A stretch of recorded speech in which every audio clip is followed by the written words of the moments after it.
On continue dans cette série de messages sur 1 Thessaloniciens. Et juste avant, je viens d'avoir un flash. Je voulais juste renchérir sur dimanche prochain. On va avoir un spécial avec notre frère Luc Gingras. Ça va être la première fois qu'on l'accueille, qu'on le reçoit à l'Église Fusion. Et puis, vous savez, le mois de novembre, c'est un mois de dépression, c'est un mois de découragement. Il y a moins de lumière. Les gens commencent psychologiquement à être un petit peu plus perturbés. Et on voulait, c'est des gens qui pensent beaucoup aussi. Il y a l'idée du suicide, ces choses comme ça. Et Luc Gingras a un chant particulier, un chant spécial qui va nous apporter. Puis il y a un message, il y a une parole, il y a un témoignage pour l'espoir en Jésus-Christ. Donc il va nous apporter ça. J'ai bien hâte de vivre ça. C'est un bon temps, soit en ligne, soit sur place, pour en parler à vos contacts, à vos amis et vous joindre en grand nombre. On est plusieurs centaines en ligne. On peut être près de 200 personnes ici sur place tout en respectant les mesures. Donc n'hésitez pas à prier pour cette réunion dimanche prochain et à inviter vos contacts. Il y a beaucoup de gens qui ont besoin d'encouragement, ont besoin d'espoir, ont besoin de chasser ces pensées noires et de mort pour vraiment se concentrer sur Jésus, le Dieu de la vie, le Dieu de l'espoir. Et on va vivre cela la semaine prochaine. Est-ce que vous avez votre café à la maison ou sur place, un café virtuel? En tout cas, je vous en sers un parce qu'on va avoir une classe de leadership ce matin et le titre du message, c'est le leadership biblique. Et puis, je vous invite à prendre connaissance de ce texte. On va avoir un plus long passage ce matin, 12 versets. Il y en a qui vont être mis ensemble dans certaines thématiques que je vais vous apporter pour tirer des principes bibliques de leadership. Et vous allez voir que c'est pour tous. Ça s'applique, ça touche tout le monde, le message de ce matin. Et donc, on commence la lecture. On rentre dans le chapitre 2 au verset 1. « Vous savez vous-même, frères, que notre arrivée chez vous n'a pas été sans résultat. » Et là, juste pour savoir si vous écoutez bien, qu'est-ce qui arrive? Là, je crois 2 semaines ou 3. Je vous ai enseigné. Lorsqu'il y a le mot frère, lorsque dans les écrits de Paul, il mentionne « Vous savez vous-même, frère », qu'est-ce que ça veut dire? Qu'est-ce qu'on doit s'attendre? Oui, exactement. Il y a la pensée dans les écrits de Paul au niveau de la famille. On va voir d'ailleurs encore 2 liens avec la famille dans le passage. Qu'est-ce que ça veut dire d'autre? Merci Sonia, merci Pasteur Serge. Une transition littéraire vers autre chose et c'est ce que nous allons voir. L'apôtre Paul dans le chapitre 2 apporte une défense de son apostolat. Il y a des gens en dehors de l'Église qui l'accusent de différentes choses, de ne pas être un vrai apôtre ou d'avoir des mauvais motifs derrière son enseignement. Il apporte une défense, mais en même temps, il rappelle aux Thessaloniciens, « Hey, vous nous avez vus. Vous nous avez entendus, vous avez vu qui on était, on a été parmi vous pendant quelques semaines et vous avez vu qui on était, jugez-en vous-même de qui nous étions. » Et il décrit le leadership de l'Église au travers de ça et c'est vraiment intéressant. Notre arrivée chez vous n'a pas été sans résultat. Les résultats ont été des âmes sauvées, ont été des témoignages à la gloire de Dieu. Plusieurs Grecs ont donné leur vie à Jésus-Christ. Et les résultats sont les vies sauvées, la croissance ou la naissance même de l'Église de Thessalonique, mais également les résultats ont été de voir l'œuvre de Christ dans le cœur des leaders pour démontrer que Dieu était là, que Dieu parlait au travers du message. Donc, c'est autant le résultat, la croissance de l'Église, les âmes sauvées, que les résultats, vous avez vu dans nos cœurs comment nous reflétions Christ. Et donc, il y a cette dynamique qui est là dans les deux. Après avoir souffert et reçu des outrages à Philippe, je vous ai parlé il y a quelque temps, acte 16, les outrages à Philippe, ils se sont fait mettre en prison parce qu'ils disent qu'ils dérangeaient l'ordre public, parce qu'ils prêchaient Christ et ça faisait des attroupements, etc. Ils ont été battus de verge, mis en prison. Dieu manifeste sa gloire, les libère alors que Paul et Silas sont en train de louer le Seigneur en prison. Comme notre sœur nous l'a dit ce matin dans la louange, il y a une puissance qui se manifeste, autant pour être libéré de fardeaux, libéré de chaînes lorsqu'on loue le Seigneur. Et donc, ils ont subi des outrages dans la ville de Philippe. Mais comme vous le savez, nous avons pris de l'assurance en notre Dieu pour vous annoncer l'Évangile de Dieu au milieu de bien des combats. Car notre prédication ne repose ni sur l'erreur, ni sur des motifs impurs, ni sur la fraude. Mais puisque Dieu nous a jugés dignes de nous confier l'Évangile, nous parlons non comme pour plaire à des hommes, mais pour plaire à Dieu, qui sonde nos cœurs. Jamais, en effet, nous n'avons usé de paroles flatteuses, comme vous le savez. Jamais nous n'avons eu la cupidité pour mobile. Dieu en est témoin. Nous n'avons point cherché la gloire qui vient des hommes, ni de vous, ni des autres. Nous aurions pu nous imposer avec autorité comme apôtres de Christ. Mais nous avons été pleins de douceur au milieu de vous. De même qu'une nourrice prend un tendre soin de ses enfants. Je continue la lecture et évidemment, je vais revenir sur les versets que je suis en train de vous lire. Nous aurions voulu, dans notre vive affection, pour vous non seulement vous donner l'Évangile de Dieu, mais encore notre propre vie, tant vous nous étiez devenus chers. Vous vous rappelez, frères, notre travail et notre peine. Nuit et jour à l'œuvre pour n'être à la charge d'aucun de vous. Nous vous avons prêché l'Évangile de Dieu. Vous êtes témoins, et Dieu l'est aussi, que nous avons eu envers vous qui croyez une conduite sainte, juste et irréprochable. Vous savez aussi que nous avons été pour chacun de vous ce qu'un père est pour ses enfants, vous exhortant, vous consolant, vous conjurant de marcher d'une manière digne de Dieu qui vous appelle à son royaume et à sa gloire. C'était la lecture de la parole de Dieu. Quelqu'un peut dire Amen. Ce message s'adresse donc aux leaders chrétiens actuels, ce que je vous apporte ce matin. C'est un message qui s'adresse également aux futurs leaders chrétiens. C'est un message qui s'adresse à vous tous, à l'Église, par rapport à ce qu'elle peut s'attendre du leadership de l'Église. Et c'est un message qui s'adresse à vous, à l'Église, en ce qu'elle doit imiter le leadership de l'Église, comme Pasteur Serge vous en a parlé la semaine passée. Aujourd'hui, au Canada, les figures d'autorité, les enseignants, n'ont pas toujours à avoir un comportement exemplaire, mais ont juste besoin d'être compétents. Dans les dernières semaines, j'ai eu des discussions avec différents élèves, et puis autant au secondaire qu'au primaire. C'est des choses qui reviennent un peu trop souvent, mais c'est des réalités. Je l'ai entendu dernièrement 2 fois. On aurait dit que c'était le même professeur, la même situation, mais c'était 2 villes, 2 écoles différentes.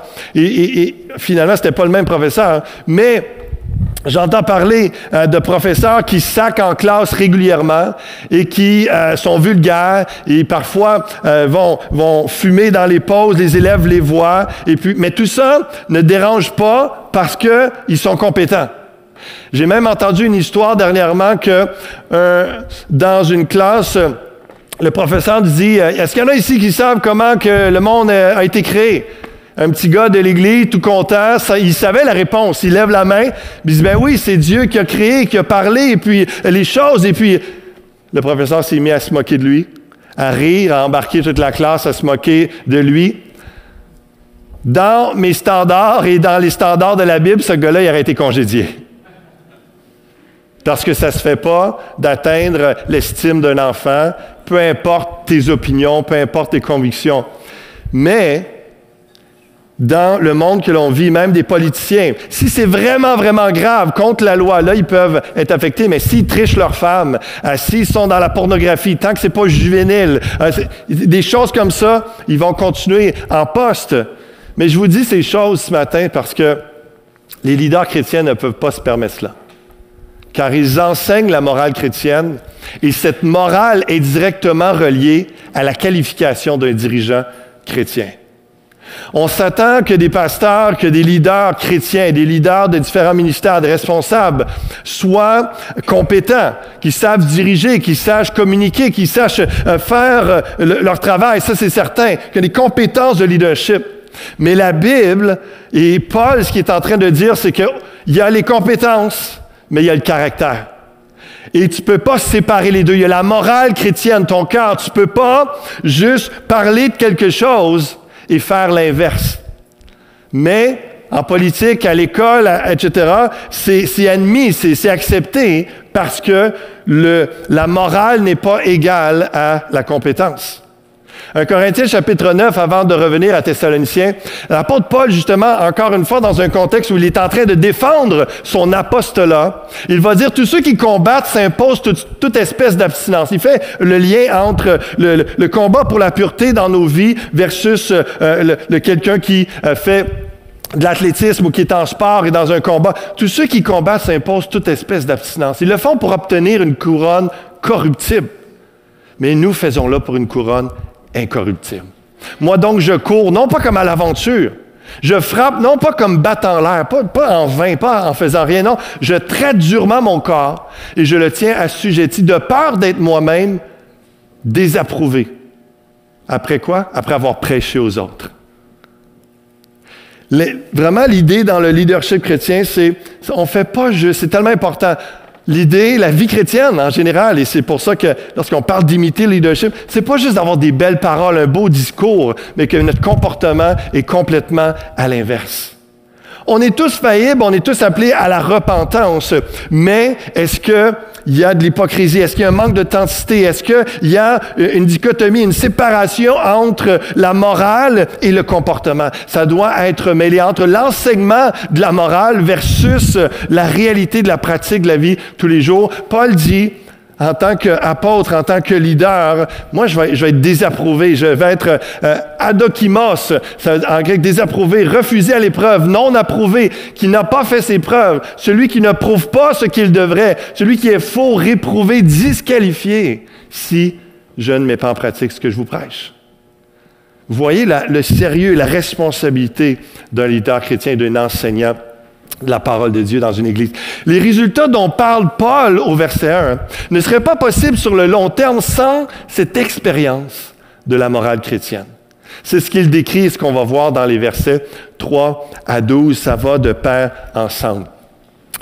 Notre prédication ne repose ni sur l'erreur, ni sur des motifs impurs, ni sur la fraude. Premièrement, Paul est en train de rappeler, juste vous dire, dans tous les philosophes qui viennent vous enseigner pour de l'argent, et comprenez encore, je le répète, le contexte culturel de l'époque, c'est vraiment régulièrement, il y a des gens qui viennent sur les places publiques et enseigner différentes philosophies. C'est une culture, c'est comme ça. Et lorsque, un peu comme un professeur se met à enseigner, puis est-ce qu'il passe le chapeau à la fin, comment ils font? Mais ils sont payés pour ça. Et après ça, avoir fait un peu d'argent, après avoir été reconnus, fait des choses pour la gloire, ils repartent parce qu'ils sont éloquents, ils sont appréciés, ils repartent dans une autre ville, ils vont faire la même chose. Paul, il dit, je veux juste vous dire, c'est pas une philosophie d'homme que je vous ai prêché, c'est pas des erreurs humaines, c'est pas n'importe quoi qui peut changer finalement avec une autre pensée, une autre personne qui arrive, puis un autre discours. Non, c'est l'Évangile de Dieu. C'est quelque chose de vrai que je vous ai apporté. C'est pas juste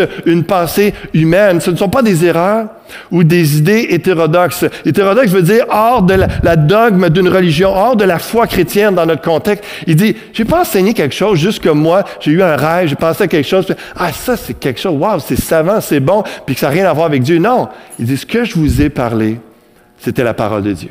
C'était la foi chrétienne. Ça a rapport avec ce que Dieu a dit dans sa parole. Lui, il avait l'Ancien Testament, la révélation de Jésus-Christ, et il est en train d'écrire, de vivre le Nouveau Testament.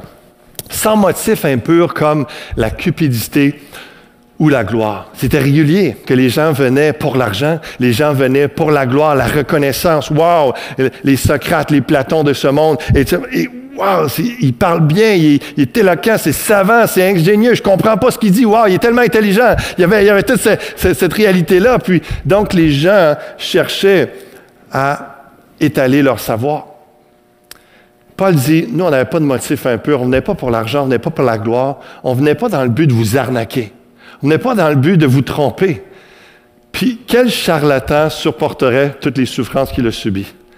Il est en train de leur faire réaliser, hey, rappelez-vous ce que j'ai vécu à Philippe, rappelez-vous que j'ai dû quitter Thessalonique de nuit parce qu'on voulait me faire la peau. J'ai dit, il n'y a pas, par rapport à l'argent qu'il aurait pu savoir, par rapport à le « Wow, Paul, t'es donc bien hot », il dit, il n'y a pas de commune mesure, là. Il dit, j'aurais pas subi ça, je continuerais pas à souffrir pour Christ si j'étais un charlatan. Les apôtres étaient sincères dans leur message et leur motif. Au verset 5, on va revenir au verset 4 plus tard, parce qu'il y a la même thématique qui revient. En effet, nous n'avons user de paroles flatteuses, comme vous le savez. Jamais on a fait ça. Jamais nous n'avons eu la cupidité pour mobile. Dieu en est témoin. Et là, quelqu'un va dire, Milligan va dire, il définit la flatterie ainsi. Des méthodes tortueuses par lesquelles une personne cherche à gagner l'influence sur une autre personne, généralement à ses propres fins. Vous voyez la différence entre dire quelque chose de gentil à quelqu'un pour l'encourager versus dire quelque chose de gentil à quelqu'un pour obtenir de quoi en échange. Ça, c'est de la flatterie. L'argent est souvent la fin de la flatterie. Souvent, ces personnes-là venaient à Thessalonique ou allaient à Bérée, allaient à Philippe, allaient à Rome, allaient dans différents endroits, à Athènes et tout ça, puis se mettaient à enseigner et puis se mettaient à encenser quelqu'un, tout ça, un homme ou une femme riche pour obtenir quelque chose. Wow! Cette personne-là reconnaît tout mon talent, tout mon pouvoir, toute ma prestance. Je vais le récompenser. Et donc, il y avait cette réalité-là. Et Paul dit, écoutez, je veux rien de vous. Si je suis venu vous prêcher la parole, j'ai souffert, j'ai continué de souffrir et je vais continuer de souffrir pour Christ s'il le faut. Donc, il dit, c'est pas une question de flatterie. Ce que je vous ai dit était la vérité. Et ce que j'ai voulu vous encourager, je l'ai fait pour vous encourager. Donc, il y a une différence entre apprécier quelqu'un dans un simple but amical et apprécier quelqu'un dans un but de lui retirer de l'argent ou quelconque bienfait. William Barclay va dire la cupidité, c'est le péché de la personne qui a laissé libre cours à son désir d'avoir ce qu'il ne devrait pas avoir, qui pense que ses désirs et appétits et luxe sont les choses les plus importantes dans ce monde, qui voit les autres comme des choses à être exploitées, qui n'a pas de Dieu autre que lui-même et ses désirs. Et c'était régulier d'avoir des hommes. Et aujourd'hui, il faut regarder à nos cœurs, à nos motivations lorsqu'on parle à quelqu'un, lorsqu'on dit quelque chose. Est-ce qu'on veut lui dire quelque chose de gentil parce qu'après ça, on a une demande? Est-ce qu'on sait que quelqu'un est mieux nanti que nous, puis si on va l'aider, puis si on va faire, peut-être qu'il va nous donner quelque chose en retour. Ça, c'est malsain. Ça, c'est de la cupidité. Ça, c'est de la flatterie.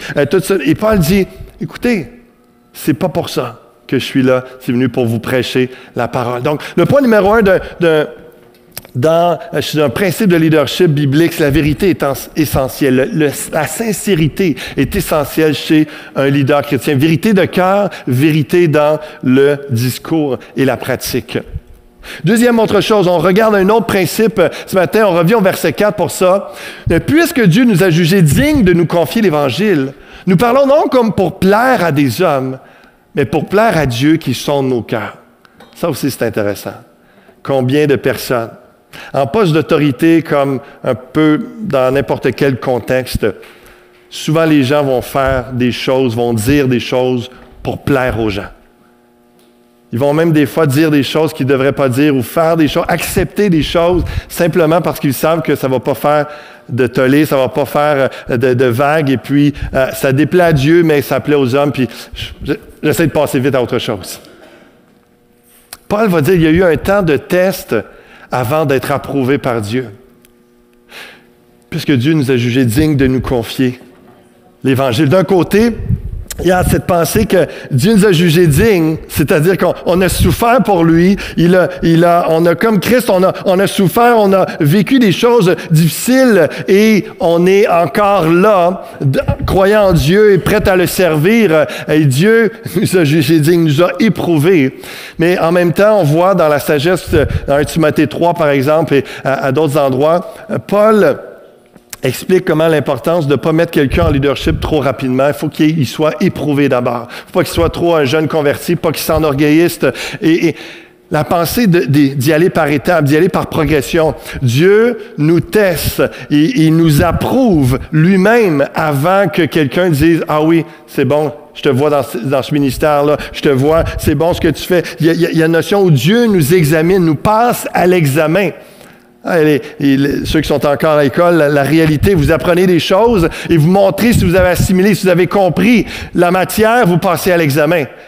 Et Dieu regarde si on a saisi, si on a les cœurs à la bonne place, si on a acquis ce qu'il nous enseignait et si on le vit, il nous passe à l'examen. Il y a des tests avant d'être approuvé par Dieu et d'entrer dans le ministère, d'entrer dans le leadership de l'Église. Et puis, c'est bon dans les temps de remise en question, de doute, de se rappeler ça. Pourquoi? Parce que si vous vous mettez à douter, parce que vous avez reçu une critique, ou si vous êtes juste fatigué, découragé, désespéré, vous pouvez vous remettre en question. Dire, mais peut-être que mon temps est fini, peut-être que, etc., etc. Mais si vous vous rappelez que ce n'est pas les hommes qui vous ont mis en place, que c'est Dieu qui a parlé à ton cœur, il t'a éprouvé. Il y a eu un temps pendant des années où tu as servi le Seigneur, et puis là, finalement, il te met dans une position de responsabilité. Dans un temps de découragement, tu te dis, ben, c'est Dieu qui m'a mis là. S'il veut m'enlever, il va me le dire.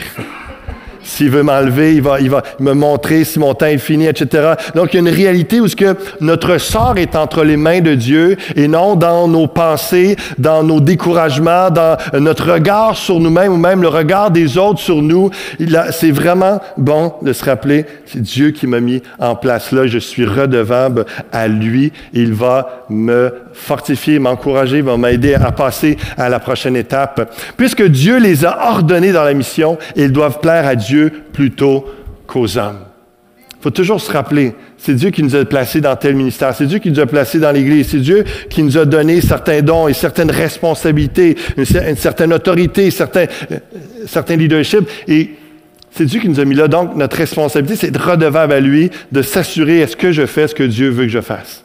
Est-ce que je suis en train de dire ce que Dieu veut que je dise ou je suis en train de bâtir mon royaume? Je suis en train de protéger mon royaume? Je suis en train de m'assurer que je plais aux gens pour rester en place? C'est quoi notre pensée? C'est quoi notre réflexion? Quelles sont nos motivations? Dieu nous a mis en place. Nous sommes appelés à plaire à Dieu plutôt qu'aux hommes. C'est Dieu qui examine les cœurs. L'examen est continu. Il y a un temps de test avant d'entrer en responsabilité, mais il y a un temps, il y a continuellement un examen de nos cœurs. Dieu est en train d'examiner mon cœur en ce moment même, est en train d'examiner vos cœurs en ce moment même, de savoir comment vous recevez la parole que je suis en train de vous enseigner. Il va examiner vos cœurs dans vos projets, dans vos relations, etc., pour vous amener à grandir, pour vous amener à faire réaliser qui vous êtes en lui et le chemin encore à parcourir. Dieu veut nous amener toujours, nous garder dans l'humilité, dans l'obéissance et de s'assurer qu'on progresse cœur à cœur avec lui. Et Pasteur Sam disait, il y a plusieurs années, j'ai entendu, il dit, tant mieux si les gens m'aiment comme pasteur, mais ce n'est pas nécessaire. Et ce qu'il voulait dire par là, c'est exactement la pensée qu'un pasteur, un dirigeant, un leader, un chef de foyer, n'est pas là juste pour faire plaisir aux gens. Il est là pour faire plaisir à Dieu. On est là pour accomplir la mission qu'il nous a donnée, puis je sais que ça semble incompréhensible pour certains d'entre vous, mais d'accomplir la mission de Dieu, parfois, va vous blesser. Parfois, va vous heurter. Parfois, ça va être le sens contraire du poil. Ça va être désagréable. Mais pourtant, c'est le plan de Dieu. Puis, de servir, Dieu va être parfois inconfortable, désagréable. Puis pourtant, on est en train d'être pleinement dans la mission de Dieu. Donc, tant mieux si on bénit des gens. Évidemment, c'est ça le but d'édifier, de bénir. Tant mieux si, dans notre rôle de responsabilité, pensez à vos ministères, pensez à votre appel. Tant mieux si les gens apprécient, les gens sont reconnaissants, puis wow, ils vous encouragent. Mais comprenez que ce n'est pas nécessaire. Tant que vous faites ce que Dieu vous demande, vous êtes en train d'accomplir ce que Dieu veut, vous plaisez à Dieu plutôt qu'aux hommes. C'est dans ce sens-là. Le leader chrétien doit accepter qu'il doit dire des vérités qui vont déplaire aux gens, juste lorsqu'on parle du péché.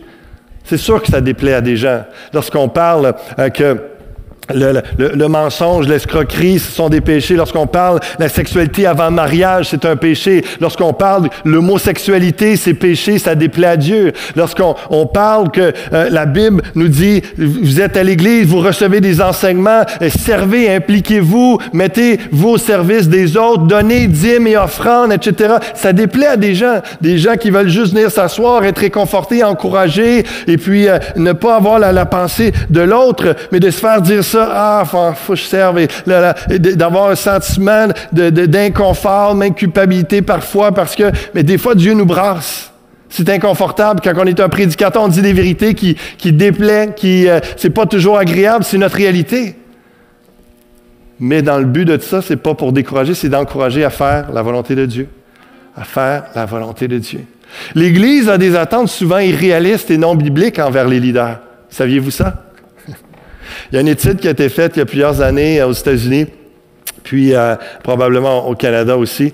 Mais si le pasteur faisait tout ce que l'Église s'attend que le pasteur fasse, ce serait des semaines de 120 à 150 heures. Parce qu'il joue le rôle, évidemment, de pasteur, dirigeant de l'Église, d'enseignant, de prédicateur, de psychologue, de médecin, de conseiller, d'amis, de frère, de responsable en bâtiment, de responsable de l'entretien ménager, les appels, les visites, etc., etc.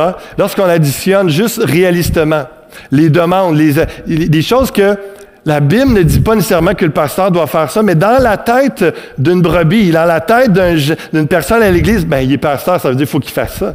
Ça veut dire qu'il faut qu'il fasse ça, puis ça, puis ça, puis ça, puis ça. Puis finalement, dans la réalité, on regarde dans les critères bibliques, les demandes, c'est pas tellement ça, c'est juste irréaliste et non biblique. C'est une réalité, c'est une réalité. La société a souvent des attentes irréalistes et non bibliques envers les leaders chrétiens. Combien de fois dans une année on peut entendre dans les médias ou dans des discussions qu'on a, et puis il y a une pression, il y a une attente que l'Église, étant donné que c'est l'amour de Dieu, l'amour des gens, ben par amour des uns et des autres, on ne va pas confronter le péché. On ne va pas dire que les mariages homosexuels, c'est pas de la volonté de Dieu. Voyons, ils s'aiment.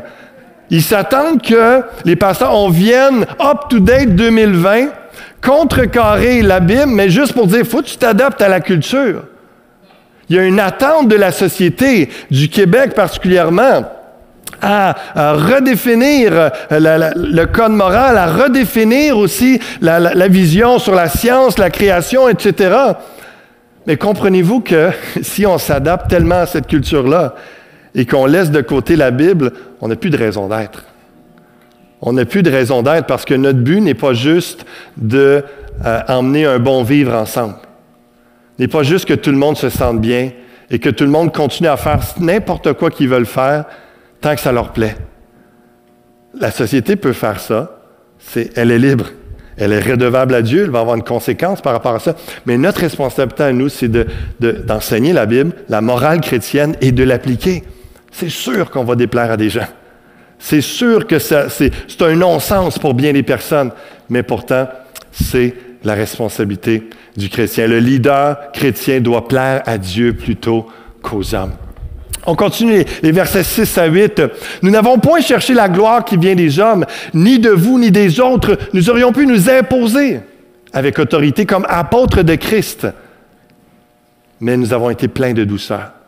Au milieu de vous, de même qu'une nourrice prend un tendre soin de ses enfants, nous aurions voulu, dans notre vive affection pour vous, non seulement vous donner l'Évangile de Dieu, mais encore notre propre vie, tant vous nous étiez devenus chers. » Vous comprenez que, avec tout ce que je viens de dire par rapport à plaire à Dieu plutôt qu'aux hommes, c'est pas en train de dire que le leader, dans son autorité, fait juste flageller, faire du mal, puis imposer, puis réglementer, et puis toi, tu vas faire ça comme ça, puis je te le dis, tu n'as pas un mot à dire, etc.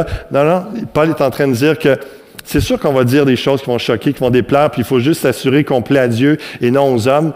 Mais notre rôle, même si en tant qu'apôtre, on pourrait imposer notre autorité, « Hey, je suis appelé par Dieu, écoute-moi. » Non, il dit, c'est pas comme ça que j'ai eu l'approche. C'est pas comme ça l'approche d'un leader dans une église. C'est plein de douceur. Encore une fois, il amène, tantôt on parlait frère, là il est en train de parler une nourrice, comme une mère. À l'époque, les mères, c'est pas elles qui prenaient soin de l'allaitement et du soin des premières années de l'enfant. C'était une nourrice qu'ils engageaient, qui devenait partie prenante d'une famille où il y avait des contrats de quelques années. Tout ça, c'est vraiment une réalité. Donc, c'est pour ça que Paul utilise l'expression nourrice, mais on peut comprendre pour nous en le sens d'une mère qui prend un tendre soin de ses enfants. Et donc, si on continue, on n'a plus de signal. On revient, on essaye. Non, il va falloir que je pense que j'ai plus de... Pourtant, ça dit que c'est full, les batteries. Donc, Paul est en train de dire qu'on n'est pas venu pour la gloire, on n'est pas venu que vous nous mettiez le beau tapis rouge, puis voici que vous nous honoriez. On n'est pas là pour nous. On est là plus comme une nourrice qui vient prendre soin des enfants, puis toute la notion familiale qui revient encore dans son langage. L'expression me vient en anglais, mais c'est on pense à vous, on se soucie de vous. Il y a une réalité que, même si c'est dur des fois ce qu'on dit, mais des fois c'est tout à fait gentil et encourageant, ça vous donne de l'espoir. C'est tout le temps dans le but comme une mère qui veut juste que ses enfants aient bien. Il veut juste que ça soit le meilleur. C'est vraiment le côté de l'âme, le côté de prendre soin, de nourrir. Puis on sait que la seule façon de nourrir quelqu'un dans sa foi, c'est avec la parole de Dieu. Avec la parole de Dieu. C'est revenu. Juste à présent, ça a tout réglé. Merci Yann. Le leader chrétien n'impose rien, il influence. Il ne domine pas, il agit avec douceur. Il n'est pas un mercenaire, il est une mère. Il ne s'aigrit pas, il aime. Vous savez, en tant que leader, on est parfois comme une maman, puis les mamans en ce moment qui ont 3, 4 enfants à la maison, vous savez que vous aimez vos enfants tout égal. Il y a des semaines difficiles. Il y a des semaines que vos enfants, il y a beaucoup de demandes, beaucoup de choses, des crises à gérer, il y a toutes sortes de réalités, et que on a des émotions, on a un cœur de mère, c'est normal, on est tous brassés en dedans et parfois c'est difficile à gérer, mais tout le temps, il y a de l'amour qui ressort. Tout le temps, une maman ne finit pas par s'aigrir et vouloir le mal de ses enfants. C'est en bout de ligne l'amour qui est là. Et Paul est en train de dire, on a juste voulu comme une nourrice. C'est tellement devenu cher, on était prêt à faire tout pour vous. Le leader chrétien est une mère, pas un mercenaire. Au verset 9, ça nous dit, vous vous rappelez, frères, notre travail et notre peine, nuit et jour, à l'œuvre pour n'être à la charge d'aucun de vous. Nous avons prêché l'Évangile de Dieu.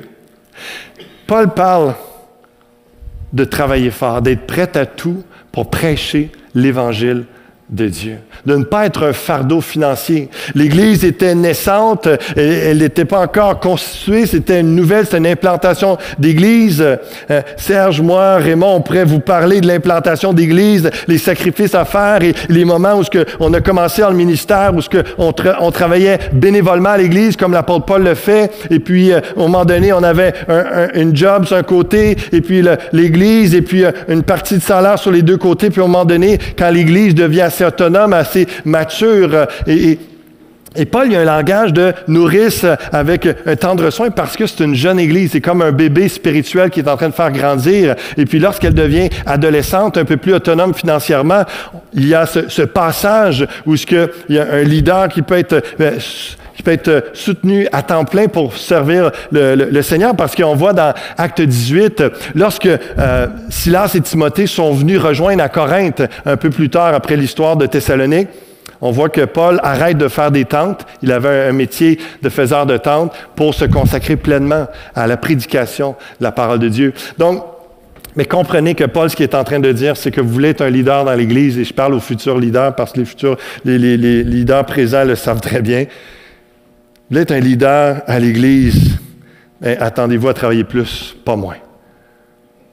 Il n'y a pas un horaire on fait un 40 heures semaine de jour, tout le temps bien serré, on punch notre carte puis on sort. Non, c'est pas ça la réalité d'un leader.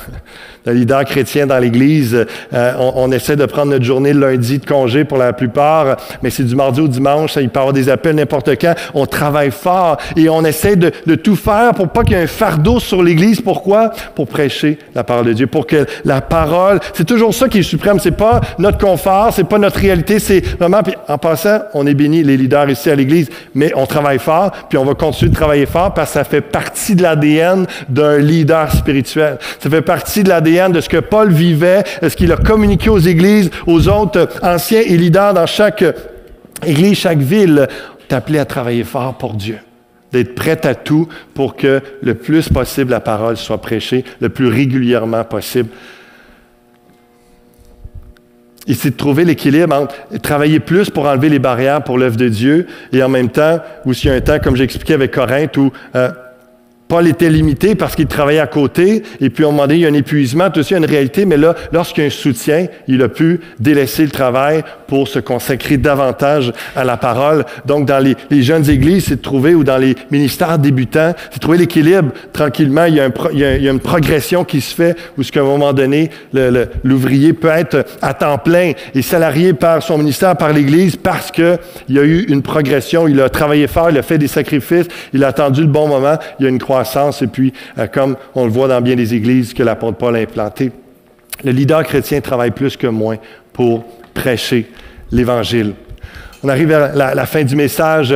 Un dernier point que je veux vous amener dans les versets 10 à 12. Vous êtes témoins, et Dieu l'est aussi, que nous avons eu envers vous qui croyez une conduite sainte, juste et irréprochable.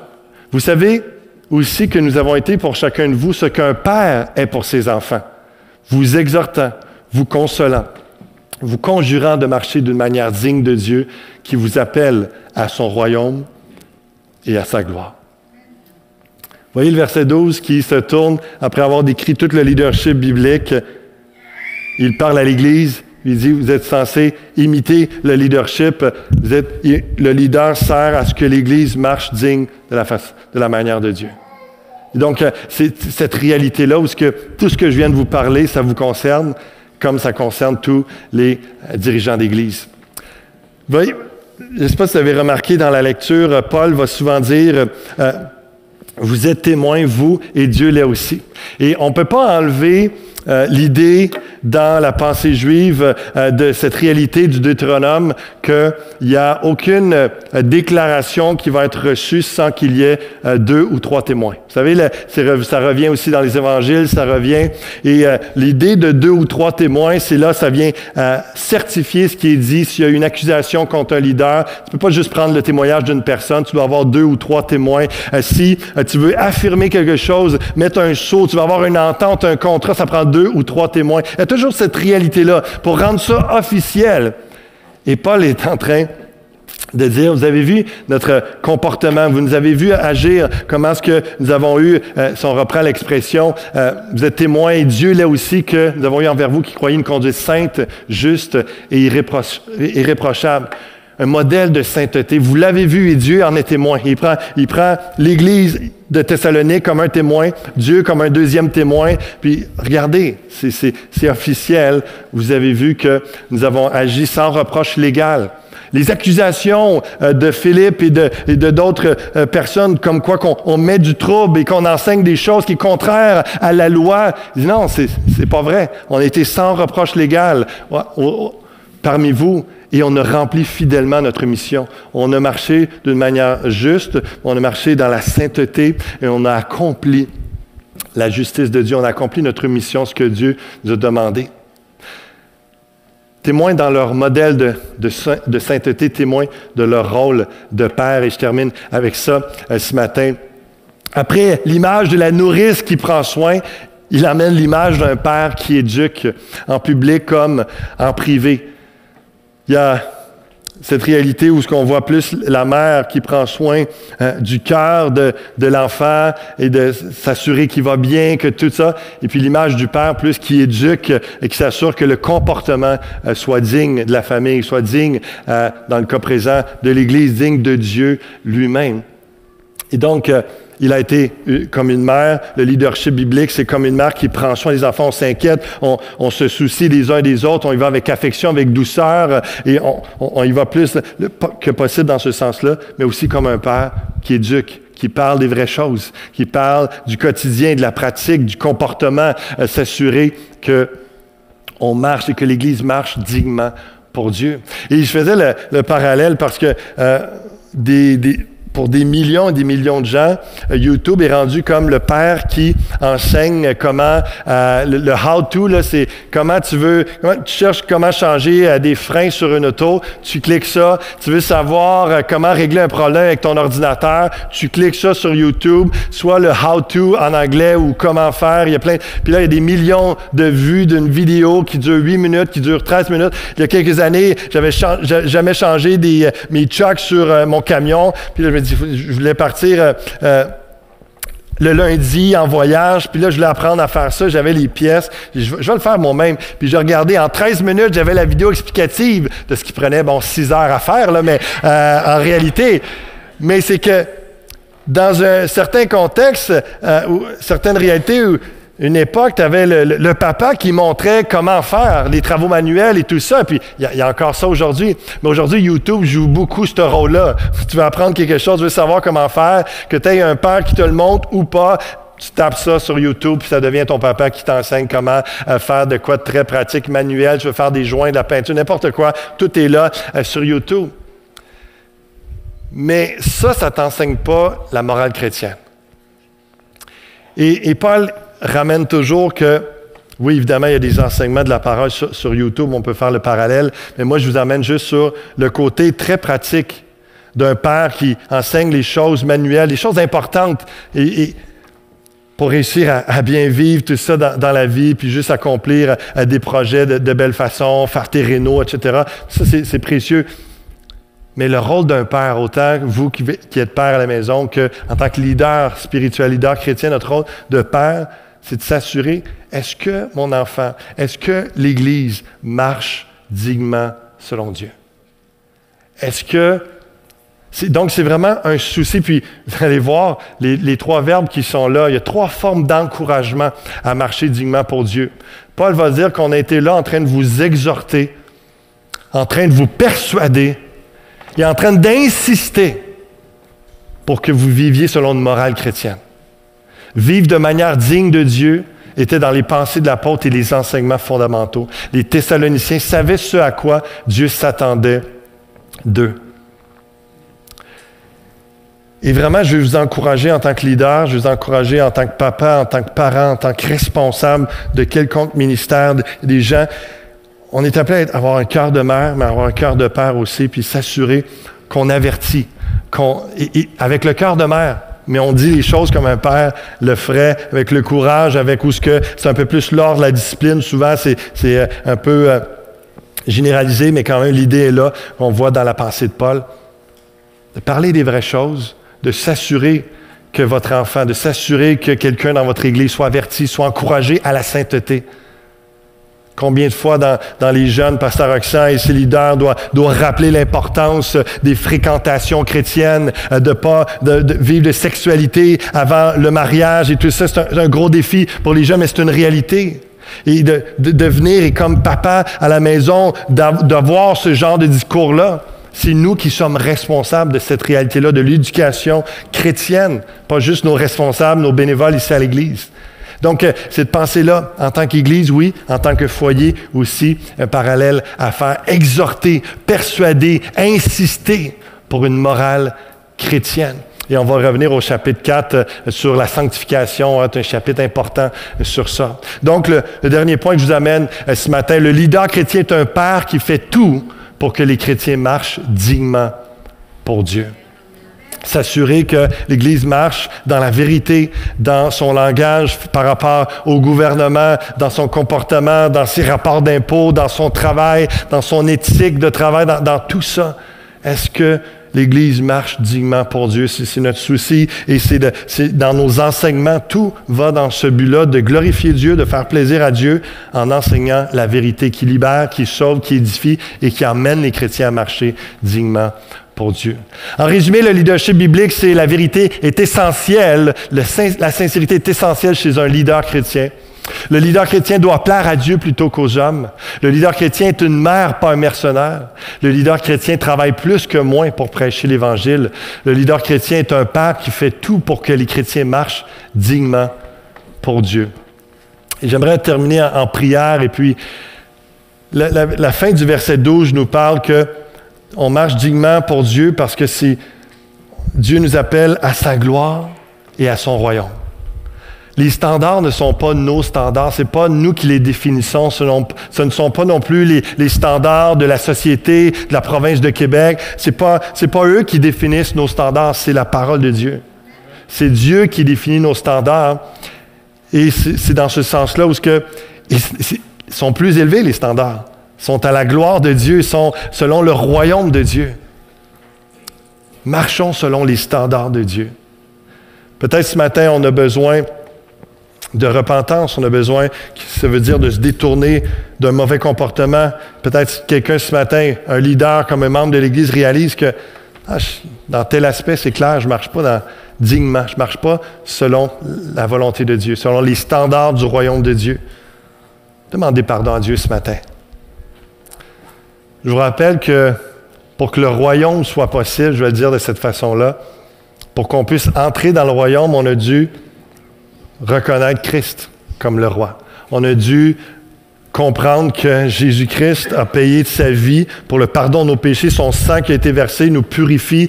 Il nous aime tellement. Il a payé la sentence. La justice est réglée devant Dieu par rapport à nous, alors que même si on est encore injuste, on est déclaré juste par le sacrifice de Christ, de Jésus.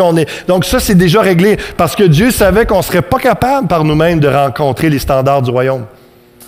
Mais il a pourvu, il a réglé ça au niveau de sa justice, de toute la colère. On n'est pas destiné à la colère, on est destiné à la grâce de Dieu à cause de notre foi en Jésus-Christ. À cause de Jésus-Christ. À l'intérieur de cela, on est appelé à son royaume et à sa gloire. Donc, pourchassons les standards de Dieu, pourchassons la sainteté de Dieu. Lorsque vous lisez la Bible, lorsque vous entendez des messages, assurez-vous que votre pratique, votre comportement reflète, vive ce qui est enseigné dans sa parole. Évidemment, demandons tous l'aide du Saint-Esprit. Ce n'est pas par nos propres forces, c'est le Saint-Esprit qui vient. Et le psaume 139, j'avais ça sur mon cœur cette semaine et je le chantais pour ma propre vie, puis pour l'Église. Le psaume 139 termine avec « Sonde-moi, ô Dieu, connais mon cœur. Éprouve-moi et connais mes pensées. Regarde si je suis sur une mauvaise voie et conduis-moi sur la voie de l'éternité. » On prie en ce sens-là. On prie en ce sens-là. Seigneur, l'Église est appelée à imiter le leadership chrétien. Et nous, en tant que leaders chrétiens, on est appelés à respecter ta parole, à te ressembler, Jésus, à marcher dans tes voies, à enseigner ta sainte doctrine avec des bons motifs, avec un cœur de mère, avec un cœur de père. On demande l'assistance de ton Saint-Esprit. Viens bénir, fortifier, restaurer, renouveler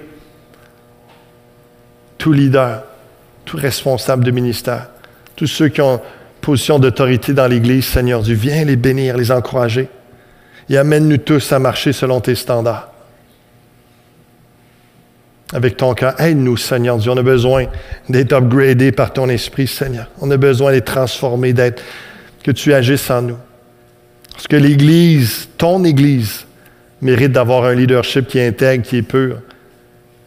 Un leadership qui prêche la parole et qui essaie de tout faire, qui travaille fort pour que la parole soit prêchée, que les vies soient sauvées, que les gens qui sont ici soient encouragés, édifiés et inspirés à marcher digne de toi.